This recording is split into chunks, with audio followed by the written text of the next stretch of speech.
Will NPR and PBS shut down? What CPB's closure means for public broadcasting. The unthinkable is happening. America's most beloved public broadcasting programs are fighting for their very survival. And millions of devoted fans are about to discover just how fragile their favorite shows really are. Oh my gosh, y'all, we lost NPR Tiny Desk, and I am not okay. This heartfelt plea from a distressed fan on Threads, reshared thousands of times, perfectly captures the widespread panic that's been spreading across social media lately. The source of all this anxiety? Recent rumors suggesting that NPR's iconic Tiny Desk concert series might disappear forever, following the federal government's decision to completely eliminate funding for the Corporation for Public Broadcasting, CPB, last month. But here's where it gets controversial. While the beloved Tiny Desk series isn't actually disappearing, the underlying crisis is far more serious than most people realize. The funding cuts have been so catastrophic that they're forcing the CPB to completely shut down operations within the next few months. This closure has triggered a domino effect that's raising urgent questions about the future of NPR, PBS, and approximately 1,500 public broadcasting stations that have depended on CPB support for decades. So what exactly is the CPB, and why is its closure sending shockwaves through the entire public broadcasting ecosystem? Think of the Corporation for Public Broadcasting as the financial lifeline that has kept public media alive for generations. Established by Congress decades ago, the CPB serves as the crucial middleman that channels federal funding to local television and radio stations across America. Rather than directly operating NPR or PBS, the CPB's primary mission has been distributing grants to local stations and supporting content development, with an impressive 70% of its entire budget flowing directly to those community-based stations. When President Trump signed the congressional legislation in July that stripped away CPB funding, he effectively eliminated over $1 billion that had been specifically allocated for public broadcasting. CPB President Patricia Harrison delivered the devastating news in an official statement, acknowledging that despite the extraordinary efforts of millions of Americans who called, wrote, and petitioned Congress to preserve federal funding, the nonprofit organization must now cease operations entirely. The majority of CPB staff will be gone by the end of September, leaving only a skeleton crew to manage the organization's final transition. And this is the part most people miss. The ripple effects are already beginning to surface in ways that will fundamentally change how Americans access public media. Catherine Maher, NPR's president and CEO, didn't mince words when she warned that the ripple effects of this closure will be felt across every public media organization and, more importantly, in every community across the country that relies on public broadcasting. Given that the primary funding source for NPR is vanishing, many people are naturally wondering, is NPR itself about to disappear? Here's the surprising answer.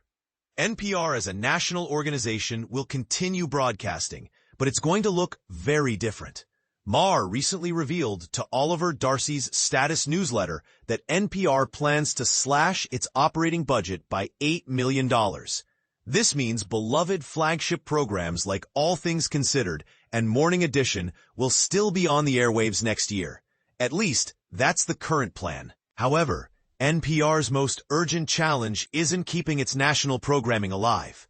It's figuring out how to support its network of member stations, particularly the smaller ones, that will be hit hardest by the loss of federal funding. While NPR has made promises to help its network weather this storm, those assurances might not be sufficient to prevent some stations from cutting staff or dramatically reducing their programming offerings. The real-world impact is already becoming visible in alarming ways. Reports are emerging that some Alaskan stations are staring down funding losses exceeding 20%, while Maine's entire public media system is grappling with a $2.5 million budget shortfall. Meanwhile, Mississippi Public Broadcasting has already made the difficult decision to eliminate an entire children's programming streaming channel. But here's where it gets interesting. Amid all this uncertainty, one question has been dominating social media discussions more than any other. Was NPR's Tiny Desk series actually canceled? The answer reveals something fascinating about how public media priorities are shifting. Tiny Desk producer Bobby Carter quickly took to Instagram to calm anxious fans, confirming that the series, which has featured unforgettable performances by superstars like Adele, T-Pain, and Korea's BTS, will definitely continue. He also used the opportunity to encourage supporters to donate whatever they can to public media during this critical moment. Interestingly, Tiny Desk has actually been expanding recently, launching Tiny Desk Radio as a weekly spin-off program. While the rumors about its cancellation proved false, the show's survival raises a thought-provoking question that cuts to the heart of public media's future. As federal funding evaporates, how many other programs, especially those without Tiny Desk's massive global following, will have the resources and audience support necessary to survive? What about PBS? Is America's public television network facing the same uncertain fate? Similar to NPR? PBS as a national entity isn't disappearing in the immediate future. The network maintains multiple revenue streams, including corporate sponsorships, individual donor contributions, and membership fees from affiliate stations.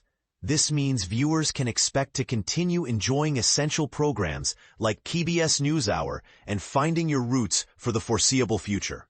But here's the crucial detail that most people are overlooking. The elimination of CPB funding represents a devastating blow specifically to local PBS affiliate stations. These community-based stations serve as vital sources of local journalism, cultural programming, and educational content that simply can't be found anywhere else. Without federal financial backing, many of these stations will likely be forced to dramatically scale back their programming offerings, and some may even be compelled to shut down entirely. This is where audiences will experience the most noticeable changes, particularly in smaller communities, where PBS affiliates provide the only local television coverage of arts programming, educational content, and public affairs discussions. So what happens next for NPR, PBS, and the millions of Americans who depend on public broadcasting?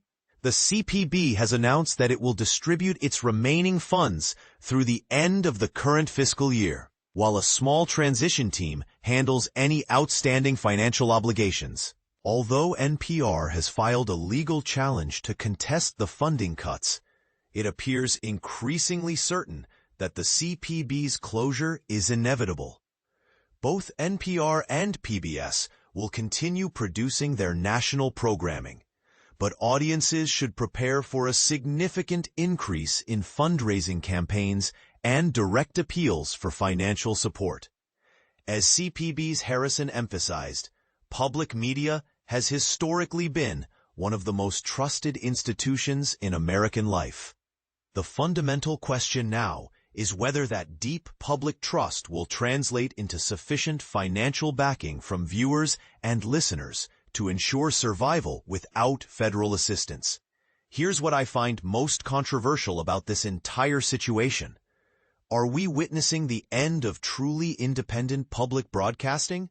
Or are we about to discover whether Americans actually value these services enough to fund them directly? Some argue that removing government funding will make public media more responsive to its audience, while others contend that this will inevitably lead to programming that caters only to wealthy donors and corporate sponsors.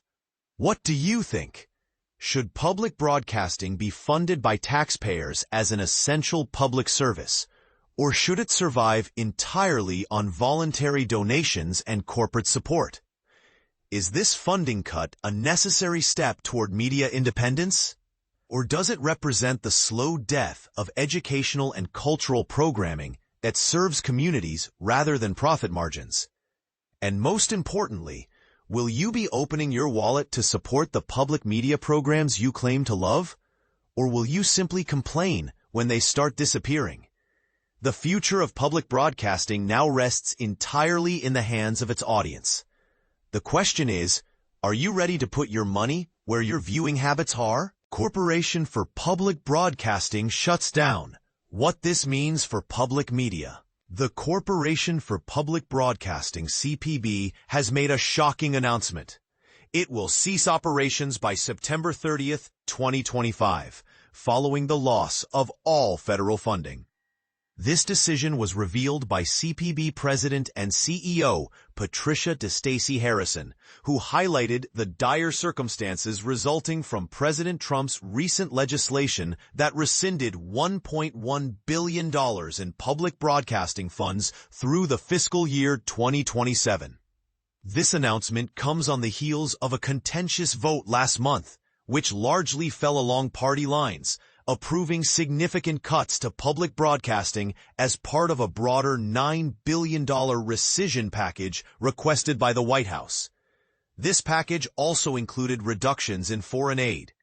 Despite the hopes of public media advocates that Congress might restore some funding in the upcoming budget year, the Senate Appropriations Committee chose not to do so.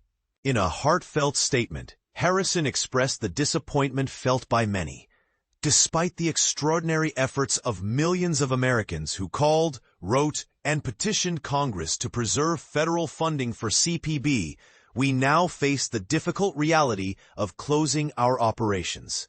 CPB remains committed to fulfilling responsibilities and supporting our partners through this transition with transparency and care. Harrison emphasized the vital role public media plays in American society, stating, "Public media has been one of the most trusted institutions in American life, providing educational opportunities, emergency alerts, civil discourse, and cultural connections to every corner of the country."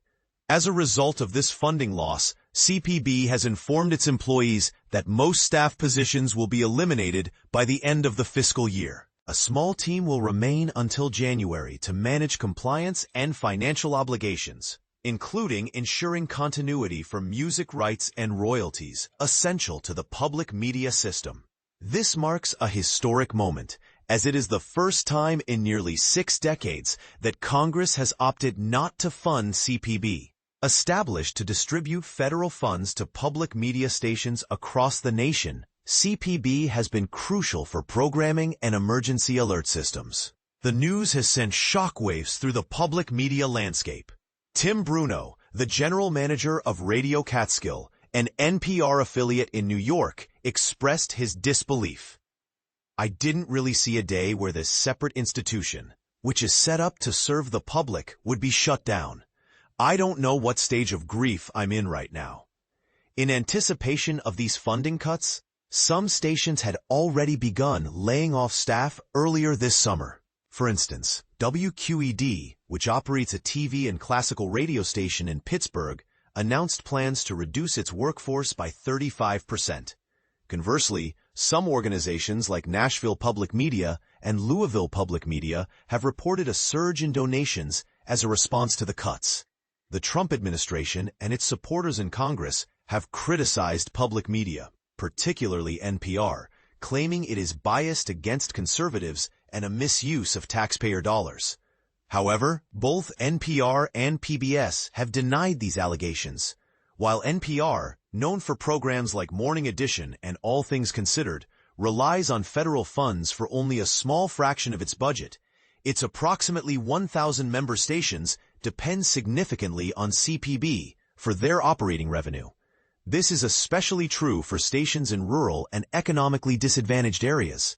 PBS, which airs programs like the PBS NewsHour and children's shows such as Daniel Tiger's Neighborhood, receives about 15% of its revenue from federal funding. NPR President and CEO Catherine Maher warned that the repercussions of CPB's closure will be felt across all public media organizations and, more importantly, in communities nationwide that depend on public broadcasting. She stated that NPR would take proactive measures to support local, nonprofit public radio stations and local journalism, pledging $8 million from its budget to assist stations in crisis. Despite the political controversy surrounding public media, a recent Harris poll revealed that a significant majority, 66%, support federal funding for public radio, with similar sentiments expressed by 58% of Republicans and 77% of Democrats. This poll surveyed 2,089 U.S. adults and has a margin of error of 2.5 percentage points. This situation raises important questions about the future of public broadcasting in America. Will the loss of CPB funding lead to a decline in the quality and accessibility of public media? How will local communities adapt to these changes? We invite you to share your thoughts and opinions in the comments below. PBS NC faces funding cuts, voluntary separation offers, and hiring freeze. Imagine a cornerstone of public media facing unprecedented challenges that threaten its very foundation. PBS North Carolina, a vital institution serving communities across North Carolina, finds itself in this exact situation due to significant federal funding cuts. But here's where it gets controversial. The decision to offer voluntary separation packages to many employees and implement a hiring freeze wasn't a choice made by PBS-NC. It was mandated by Congress. In a statement released on Tuesday, August 5, 2025, David Crabtree, the CEO of PBS North Carolina, emphasized that the organization did not initiate these measures. "We did not create this. It was dictated by Congress," he said. Despite this, Crabtree pledged that PBS-NC would adapt and continue to manage its resources responsibly, aiming to preserve its essential services. To put this into perspective, in July, Congress passed a bill that eliminated previously approved funding for the Corporation for Public Broadcasting. This move resulted in PBS North Carolina losing $4.8 million in annual funding, a substantial sum that supports not only educational programming, but also critical emergency communications infrastructure. In response to these financial constraints, PBS-NC has taken several steps. They have introduced a hiring freeze, removed unfilled positions, and reduced non-personnel expenses. These actions are part of the Reorganization Through Reduction, RTR program, designed to prevent involuntary layoffs while navigating the new financial landscape. It's worth noting that PBS-NC, originally known as WUNC-TV, has a rich history dating back to 1955, 12 years before the Corporation for Public Broadcasting was established. This long-standing legacy underscores the importance of the organization in the communities it serves. While this is a time of fundamental change for public media, it reminds us of our deep roots in the communities we serve, Crabtree stated. PBS North Carolina still belongs to the people of this state, and our commitment is unwavering. And this is the part most people miss, the resilience and dedication of organizations like PBS-NC. Despite the challenges, they remain steadfast in their mission to educate and inform. So what do you think? Should public broadcasting rely more heavily on private funding, or should there be a push for increased government support? Share your thoughts in the comments below.